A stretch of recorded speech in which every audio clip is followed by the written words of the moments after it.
यहाँ परमात्मा कहते हैं कि मैं रोवत हूँ सृष्टि को और सृष्टि रोए मोहे, गरीबदास इस वियोग को समझ नहीं सकता कोई।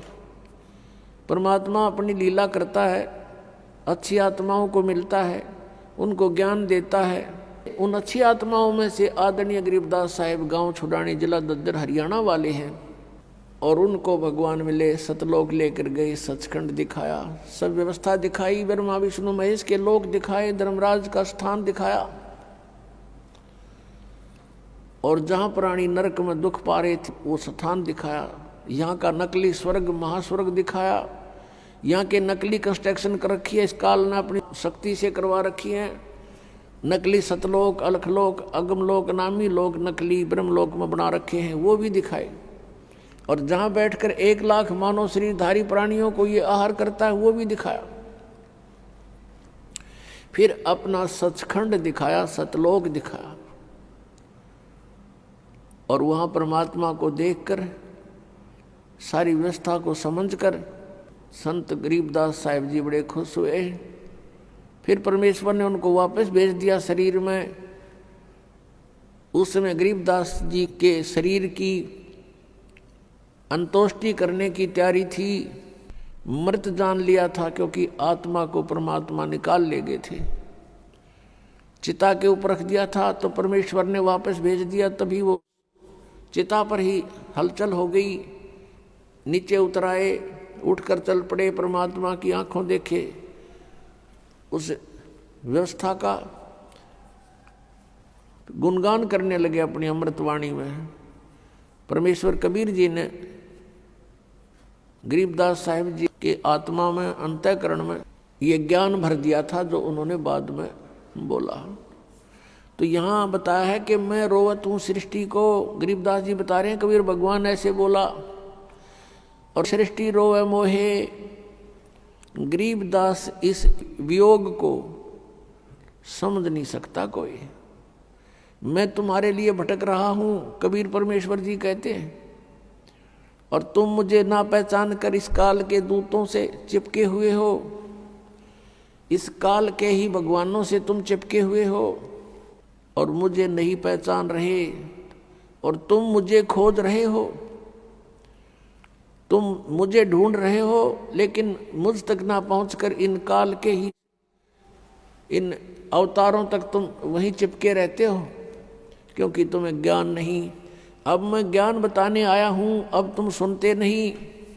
तो परमात्मा ने क्या बताया है, मानुष जन्म दुर्लभ है, मिले न बारंबार, तरवर से पत्ता टूट गिरे वो बहोर न लगता डार। राम रटत कन्या भली, साकट बलो न पूते, छेरी के गल में गलथना, जिसमें दूध ना मूते।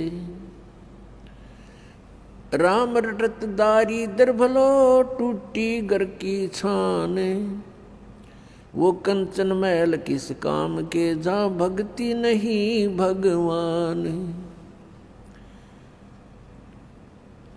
राम रटत कोड़ी भलो, चू चू पड़े जो चाम, वो सुंदर शरीर किस काम का, जा मुख नहीं नाम।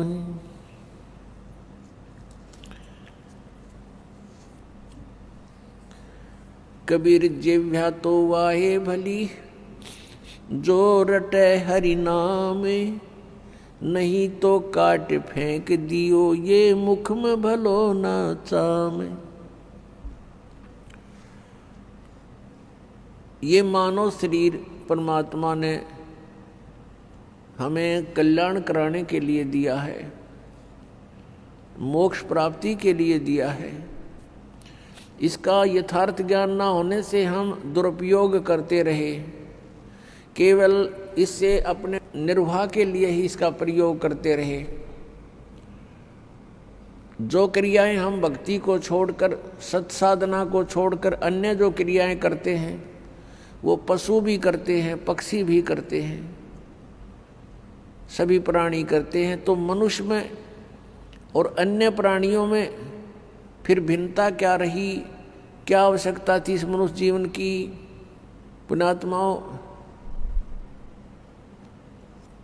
ये मनुष्य जीवन केवल ये कोठी बंगले फैक्ट्री लगाने के लिए, बनाने के लिए नहीं मिला था।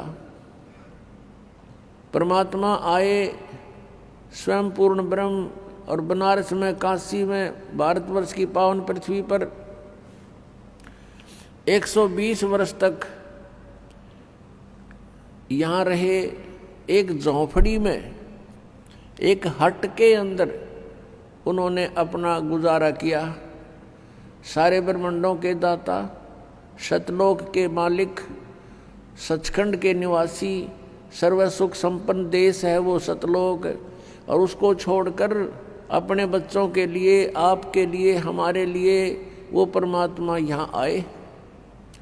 और उन्होंने एक ट्रायल करी, एक रिहर्सल किया, एक उदाहरण दिया, उदाहरण पेश किया उन्होंने कि यहाँ पर तुमने ऐसे रहना चाहिए।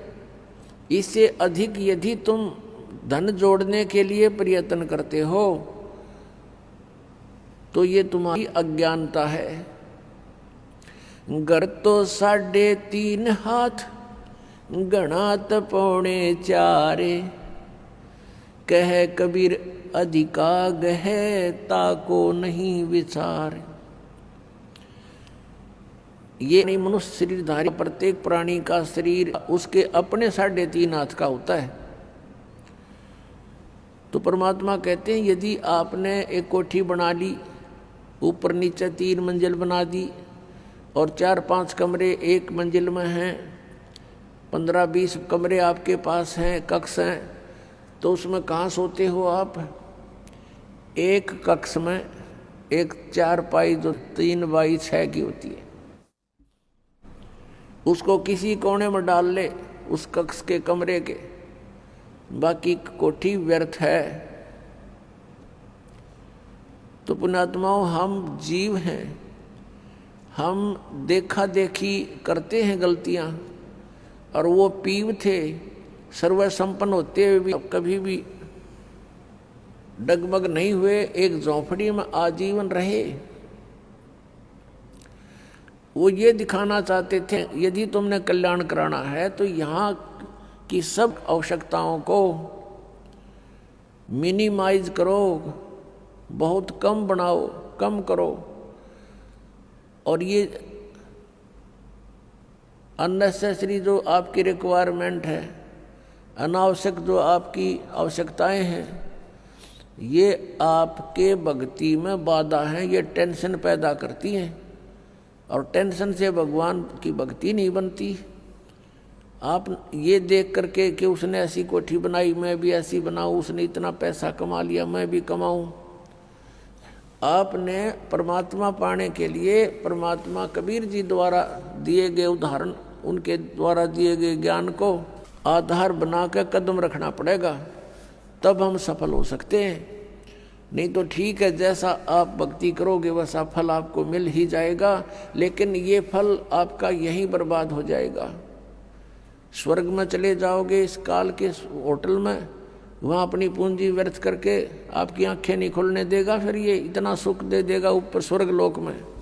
जिस झूठे सुख को आप सुख मानते हो, ये सुख स्वर्ग में सबसे ज़्यादा है। बकवादियाँ करना, सुंदर सुंदर औरतें, शराब पीना, सारी सुविधाएं, काजू किस्मत, सेब संतरे, बड़े सलूट मारनी है, वहाँ नरे मिलेंगे, लेकिन वो होटल है, रेस्टोरेंट है, और वहाँ आपकी पूंजी व्यर्थ होती है।